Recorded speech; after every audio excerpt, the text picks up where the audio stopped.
incontri dove la gente viaggia e va a telefonare,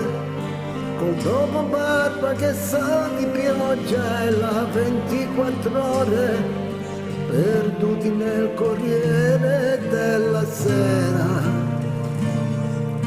nel va e vieni di una cameriera. Ma perché ogni giorno di una sera a volte un uomo è da solo, perché ha in testa strani tarli, perché ha paura del sesso o per la smania di successo, per scrivere il romanzo che ha di dentro, perché la vita l'ha già messo al muro, o perché il mondo falso è un uomo vero, Dio delle città e dell'immensità. Se è vero che ci sei, l'hai viaggiato più di noi, vediamo se si può imparare questa vita e magari un po' cambiarla prima che ci cambi lei. Vediamo se si può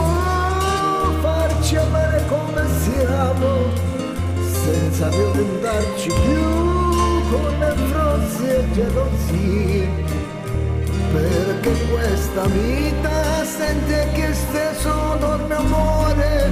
oppure fa l'amore.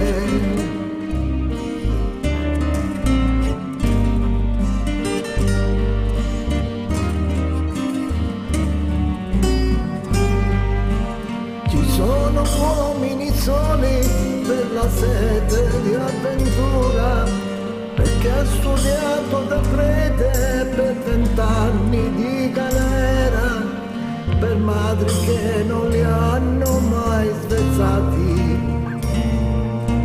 per donne che li ha rivoltati e persi, o solo perché sono dei diversi, Dio delle città o dell'immensità. Se è vero che ci sei, hai viaggiato più di noi, vediamo se si può imparare queste donne e cambiare un po' per loro, o cambiarle un po' per noi. Ma Dio delle città, magari tu ci sei e problemi non ne hai, ma qua giù non siamo in cielo, e se un uomo perde il filo